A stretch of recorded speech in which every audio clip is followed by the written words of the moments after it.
noite. Começamos esta edição com uma mensagem da Presidência da República endereçada a Sua Excelência Mohamed Ould Abdelaziz, Presidente da República Islâmica da Mauritânia, Nouakchott. Senhor Presidente, no dia em que o povo irmão da República Islâmica da Mauritânia festeja o seu Dia Nacional, apraz-me particularmente endereçar, Senhor Presidente, em nome do povo guineense e em meu nome próprio, as nossas mais calorosas felicitações. Desde os primórdios da luta de libertação nacional do nosso país, os nossos dois países têm reservado um ao outro melhores sentimentos e preciosos apoios e ajuda na construção da nossa cooperação, o que constitui uma riqueza valiosa que os nossos dois povos têm de continuar a preservar e a desenvolver. Gostaria de aproveitar esta feliz ocasião para exprimir a minha vontade e disponibilidade total em trabalhar no sentido de alargar e consolidar as excelentes relações de amizade e cooperação existentes entre a República Islâmica da Mauritânia e da Guiné-Bissau, no quadro regional e multilateral das Nações Unidas e da Organização da Conferência Islâmica. Desejo muita saúde e prosperidade para todo o povo mauritaniano enquanto celebra este dia especial. Queira aceitar, Senhor Presidente, os protestos da minha mais alta consideração. José Mário Vaz, Presidente da República. Celebra-se hoje em todo o mundo o Dia Mundial de Luta contra a SIDA, uma data para fortalecer e elaborar as formas mais eficazes de luta contra a epidemia que já provocou milhares de vítimas. O Secretariado Nacional de Luta contra a SIDA na Guiné-Bissau pede mais leis e apoio financeiro para um combate mais eficaz.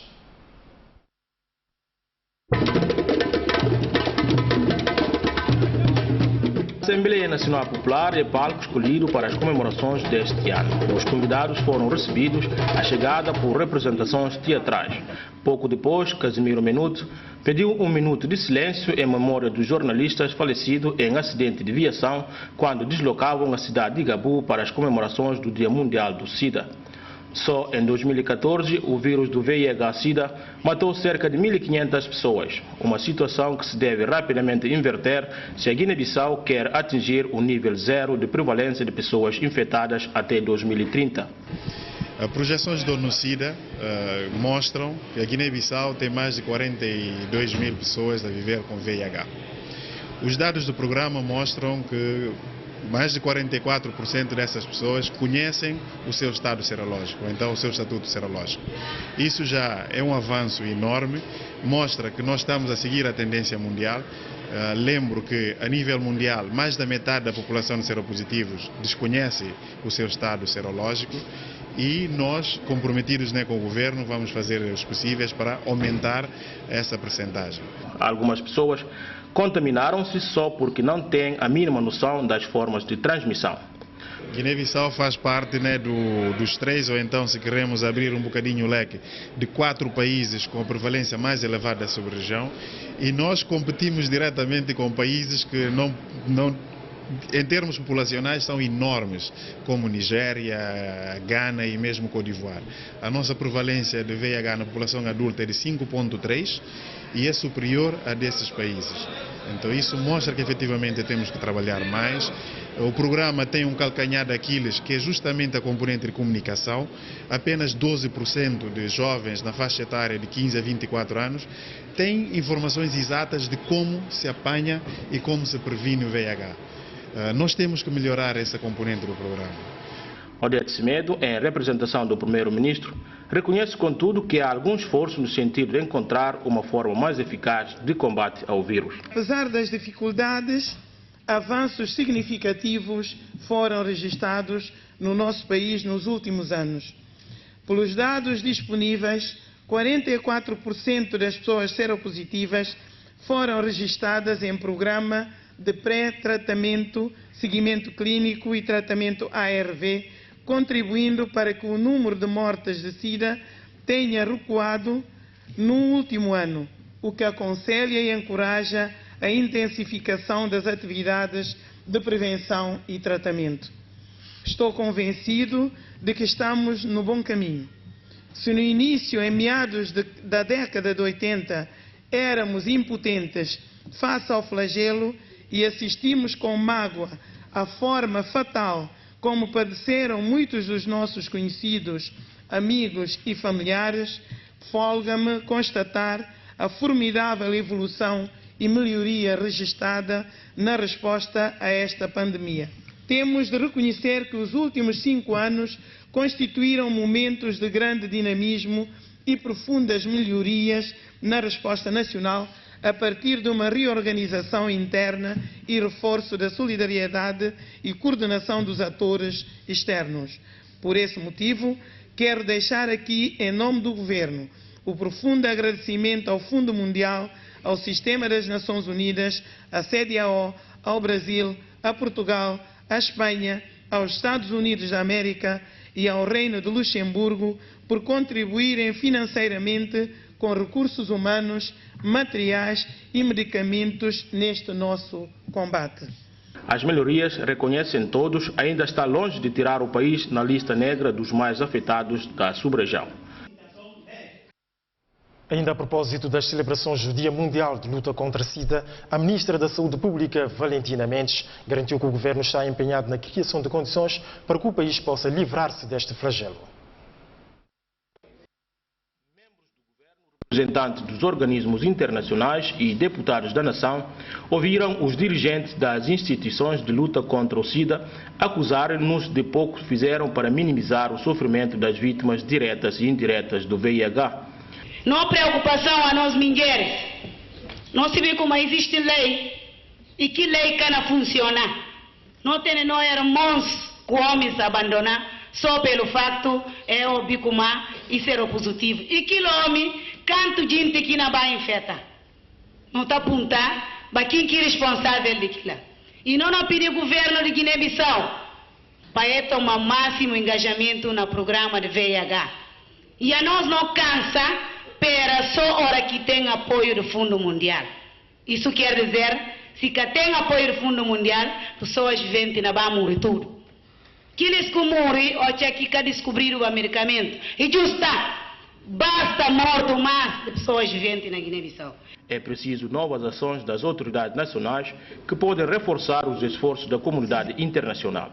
É a responsabilidade de todos, é a responsabilidade dos Estados, claro, da sociedade civil, do setor privado, das Nações Unidas e seus parceiros, de lutar contra a SIDA. Nós todos somos militantes contra a SIDA. O lema este ano é eliminar as lacunas, ou seja, colmatar os esforços entre aqueles que têm acesso aos serviços de prevenção e de tratamento e os que não têm. As crianças que nascem saudáveis sem o vírus e que podem crescer com as suas mães e com as suas famílias, e os que nascem, infelizmente, com o vírus porque suas mães não tiveram acesso ao serviço adequado durante a sua gravidez. Tudo para mostrar que com os investimentos necessários, a vontade política e a mobilização de todos e os programas adequados, podemos vencer o VIH-Sida. Na perspectiva de erradicar SIDA nas gerações vindouras, o Governo deu uma clara orientação ao conceder um particular relevo à nossa estratégia de prevenção de transmissão de mães para filhos. A inclusão da problemática do SIDA no programa do Governo liderado por Sua Excelência o Engenheiro Domingos Simões Pereira é a melhor prova da sua apropriação e da assunção pública na liderança da resposta nacional, pelo que se pode afirmar com toda a propriedade que o combate à SIDA traduz a filosofia das atuais autoridades que colocam o homem no centro da sua política e demonstra um claro compromisso com os objetivos do milênio para o desenvolvimento, nomeadamente o objetivo número 6. Afirmou ainda que basta de elaborar projetos e entregar à comunidade internacional. Os avanços científicos até então conseguidos só ajudam a prolongar a vida. Até então, o método mais eficaz é a prevenção.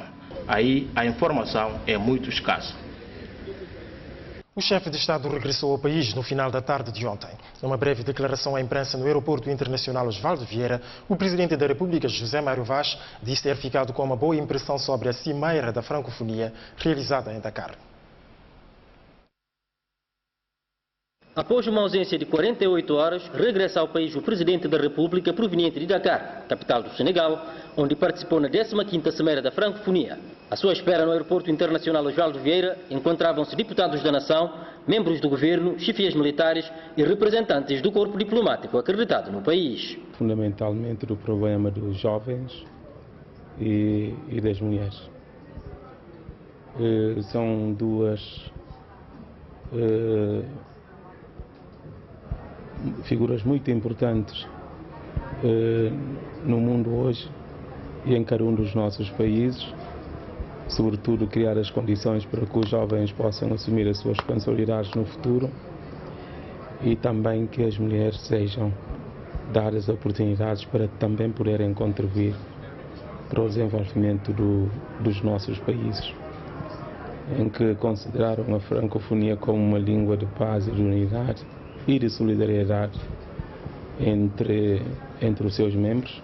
O primeiro magistrado da nação disse ter ficado com uma boa impressão da Cimeira de Dakar, cujo lema foi Mulheres e Jovens, Vetores de Paz e Atores do Desenvolvimento. O presidente Abulho foi eleita uma senhora de nacionalidade canadiana, mas de origem de Haiti, que foi eleita nesta conferência como secretária-geral durante os próximos anos da francofonia. De lembrar que José Mário Vaz deixou o país na passada sexta-feira à tarde, acompanhado da primeira-dama, a bordo deste aparelho da Casa Civil de Dakar, e a sua chegada ao Aeroporto Internacional Léopold Sédar Senghor foi recebido pelo chefe de Estado senegalês Macky Sall, acompanhado da esposa Marema Sall, antes de ser conduzido para King Fahd Palace, onde se hospedou. Durante a cimeira, os chefes de Estado traçaram um plano estratégico para a Organização Internacional da Francofonia, OIF, para os próximos 10 anos. É o Centro Internacional de Conferências de Dakar, uma gigantesca obra-prima construída para acolher a 15ª Cimeira dos chefes de Estado e de Governo, membros da Organização Internacional da Francofonia, a realizar-se aqui em Dakar de 29 a 30 de novembro. A delegação guineense está a ser chefiada ao mais alto nível pelo Presidente da República, José Mário Vaz, acompanhado da Primeira-Dama, Rosa Vaz.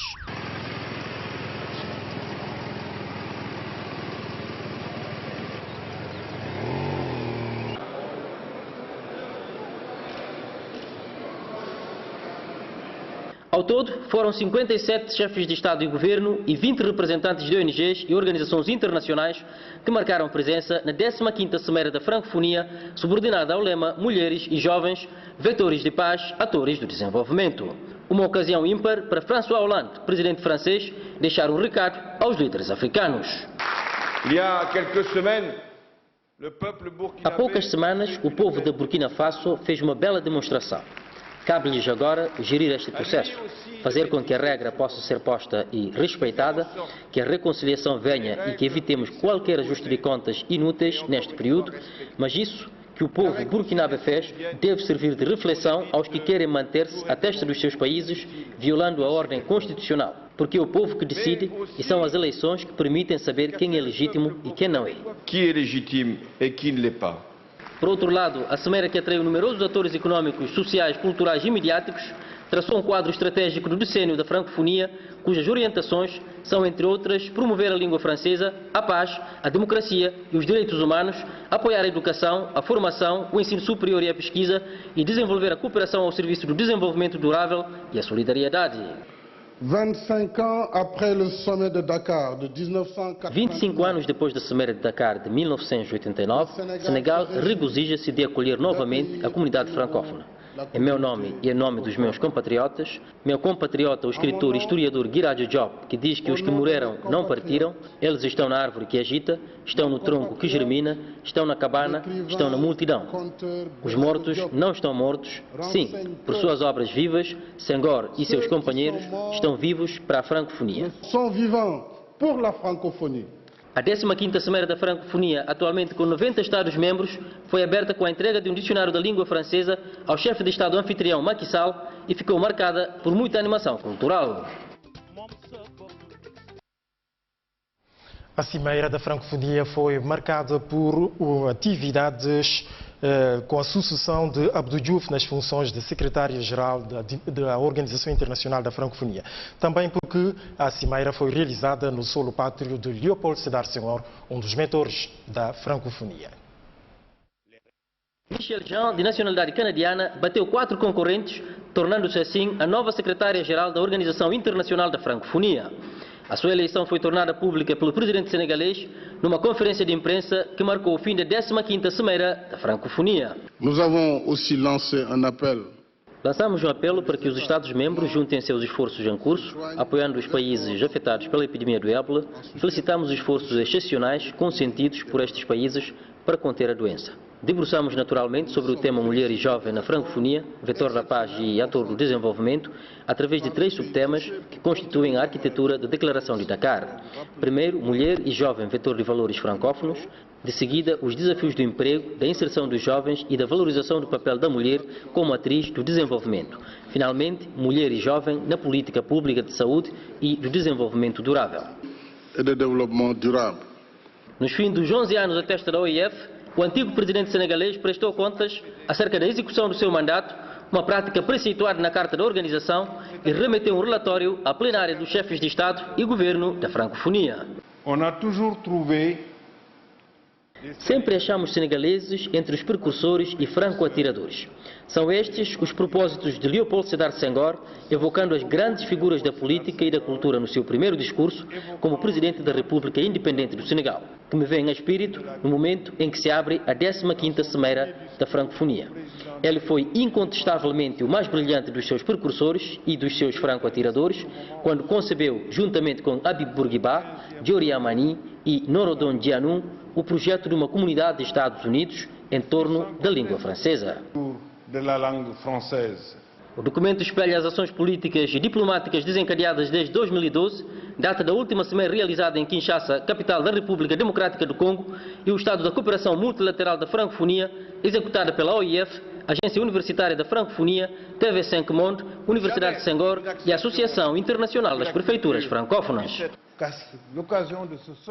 A francofonia está em condições de responder hoje graças à força da sua língua partilhada, a língua francesa que se tornou a língua de não lealdade a uma mundialização sem alma, a língua que dá voz aos sem voz, direito aos sem direito e sentido ao mundo à procura de sentido. Atualmente, cerca de 274 milhões de pessoas falam francês em todo o mundo, contra 220 milhões em 2010, segundo o relatório da OIF. No ranking das línguas estrangeiras, o francês é a segunda mais falada depois do inglês, a terceira língua de negócio, a quarta na internet e dispõe de cerca de 125 milhões de pessoas que aprendem o ou em francês, sublinhou o documento publicado a 5 de novembro último. O secretário-geral cessante foi alvo de vivos elogios pela parte dos que usaram de palavra neste evento bienal. O seu discurso amplamente aplaudido pela plateia, tudo devido ao seu desempenho considerado de brilhante. O homem entra assim para a história desta comunidade linguística, até porque o centro que acolheu o evento foi posto o nome Abdou Diouf, cujo mestre e antecessor à testa do Estado senegalês Léopold Sédar Senghor foi dos grandes mentores e criadores da francofonia. Domingos Sanka Amatijani Kandé, na Cimeira da Francofonia de Dakar, para a TGB. A administração dos portos da Guiné-Bissau, APGB, foi hoje invadida por um grupo de ex-funcionários que agressivamente perturbaram o funcionamento daquela instituição. Os agressores foram neutralizados e detidos pelos agentes da Força de Ordem. Justino Co é um dos sobreviventes, mas com ferimentos resultantes da invasão e consequentes agressões posteriormente neutralizadas pelos agentes da Polícia e da Guarda Nacional. O agredido Justino Co era um dos elementos da Polícia paisana que impedia o avanço dos agressores. De repente entra e dirige para Porto lá. E tinha para que funcionários tudo que dentro está lá dentro. Tudo é tirar eles fora. Logo a nós não estava atrás, não siga eles. Até hoje aqui tinha para que eles trabalhem, tirar eles dentro que sai gabinete. Ou não tinha. Eu falei para parar, não, eu comecei a agredir. Logo lá, o colega que está acabando, logo vai entra, para tirar aquilo para entrar, eu comecei a guerra aquilo, não total vai tocar cai na jogo. Depois aquilo, é tiga invadir para ver mais nos tio que estava lá, naquele momento. Tiga invadir, não é? Batendo na chão, ele juga, chutando ali na costa ali, demolição. Um bocado para papel botar na água. Para lá da invasão e da agressão, um dos propósitos era o de lançar alguns funcionários nas ondas de Pindjiviti. A mim principalmente, é não botar na água. Não papel não como só para botar na água. É levar até no ponto de cuidado. À semelhança das detenções feitas no terreno, as investigações prosseguem sobre o sucedido na APGB, designadamente as perturbações laborais e agressivas. Hoje tivemos a informação que um grupo de trabalhadores, invadiram a porta principal do Porto, agrediram um oficial de segurança e o encarregado-geral de cais, que é o Sr. Tunca Nademe, foram alvos de agressão por parte de alguns trabalhadores em reclamação deste ato administrativo praticado pela administração dos portos. Portanto, é esta a situação que nós temos e neste momento os serviços de segurança e da Polícia da Ordem Pública e da Polícia Marítima, incluindo a nossa Polícia Portuária, estão a fazer os trabalhos de investigação para saber de facto o que é que se aconteceu e quem são os responsáveis por este ato. Mesmo com a retirada dos protagonistas da invasão, a APGB permaneceu posteriormente sob um forte dispositivo policial. O diretor dos Recursos Humanos da Administração dos Portos da Guiné-Bissau, APGB, prestou esclarecimentos sobre o diferendo que terá suscitado a invasão e consequentes agressões registradas hoje naquela instituição. Amarildo Viegas revelou que a admissão aleatória dos referidos funcionários prejudicou a economia portuária de 2012 a 2014, pelo que decidiu-se fazer o despedimento dos mesmos com a anuência do governo. Mais de 200 funcionários admitidos, discrepâncias salariais que ascendem a 750 mil francos CFA, mensalmente ganhos por alguns dos novos ingressos, uma massa salarial que ascendeu de 125 milhões e 219 mil e 25 francos CFA para 219 mil e 201 mil e 81 francos CFA, dívidas herdadas na ordem de 7,8 bilhões de francos CFA, são alguns dos factos que conduziram a APGB a desfazer-se desta situação, cuja gênese foi aqui descrita. Até abril de 2012, o número de trabalhadores que o Porto tinha era de 618, com a tendência de redução até os 520 trabalhadores. Isto por recomendação de um estudo técnico que foi encomendado pelo Banco Mundial e pelo Banco Oeste Africano de Desenvolvimento, de forma a dar ao Porto uma mais-valia e contribuir, de facto, para a mobilização de investimentos com vista à modernização do Porto. O que é que acontece? Acontece que, como eu disse, do estudo feito, constatou-se que a massa salarial que nós tínhamos bruta em 125 milhões 299 e 995 francos subiu vertiginosamente para um montante de 219 milhões 201.081 francos CFA. Ou seja, um aumento da massa salarial na ordem dos 35% mensal. E a massa salarial bruta aumentou de cerca dos 35% para os 51-53% mensal. Daí a anuência do governo para o redimensionamento e consequente redução do pessoal da APGB. Nessa sequência, havendo a anuência, obviamente, do governo, o Conselho de Administração do Porto de Bissau, na sua reunião de 6 de novembro, deliberou o redimensionamento, ou seja, a redução do pessoal, que entrou efetivamente a partir de abril de 2012, considerando-se pessoal excedentário. Pessoal excedentário porquê? Porque na maior parte das pessoas que são os contratados são pessoas sem qualificações, qualificações específicas para o exercício da atividade portuária.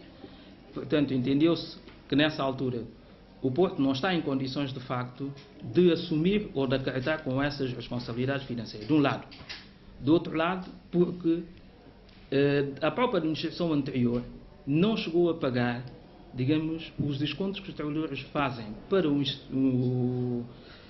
regime geral da Segurança Social, ou seja, os descontos que os trabalhadores fazem e a empresa também contribui para o regime geral da Previdência Social, para o seguro de acidente de trabalho, o que ronda uma dívida em cerca de 1.959.995 francos CFA.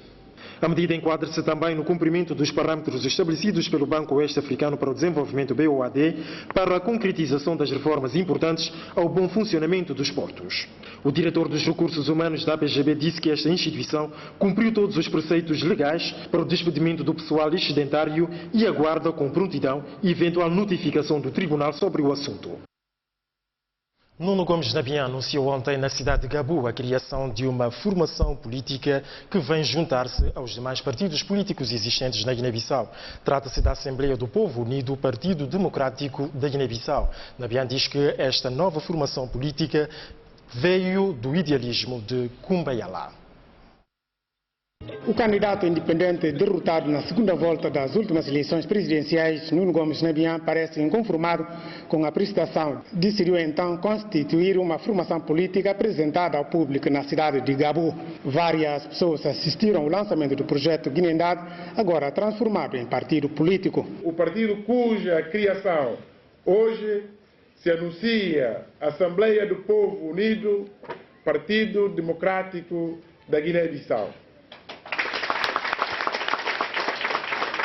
É, como o seu próprio nome indica, constituído por todo o povo da Guiné-Bissau, que nela se reúne em Assembleia Geral sem exclusão, nem discriminação, para dizer que basta de sofrimento, de atraso, de pobreza, de instabilidade e de divisão. O Kumbala foi a fonte da criação do partido? Nós, portanto, fazemos parte do projeto Guinendade, mereceu uma reflexão profunda da nossa parte. Estou a falar de todos os elementos do projeto Guinendade, de aderirmos a um partido político ou criarmos um ONG, ou ainda, quer dizer, na hipótese de criarmos um outro partido. Chegamos à conclusão, de facto, depois de toda essa análise, de que seria bom este projeto Guinendade ser transformado num partido político. Claro, como eu disse no meu discurso, o projeto teve um apoio importante, um apoio que todos nós reconhecemos, não é? Do Dr. Kumbayala, foi um impulsionador do projeto Guinendade e que hoje temos só que dizer obrigado, lembrar o Kumba dos ensinamentos, não é, que ele nos deixou, da democracia, da paz, da estabilidade, da coesão nacional e trabalhar para que de facto o desenvolvimento sustentável chegue ao todo o país. Portanto, como eu disse, é só dizer obrigado ao Kumba por aquilo que ele tem feito para o projeto do Nuno Nabian. Kumba hoje é um herói nacional. Eu penso, Nuno, a juventude, os políticos guineenses devem inspirar das ideias do Kumbayala. Foi um homem, de facto, um político incontornável, fez tudo aquilo que fez para a democracia, para que os guineenses possam viver na paz, na estabilidade e rumo ao desenvolvimento. Kumbayala, promotor de ideias, Nuno Gomes Nabian, cria a Assembleia do Povo Unido, Partido Democrático da Guiné-Bissau. É com muito gosto que volto à sua companhia e vamos estar juntos ao longo da semana. Obrigado por nos ter acolhido no seu lar ou simplesmente no local onde se encontra. Boa noite e até amanhã, se Deus quiser.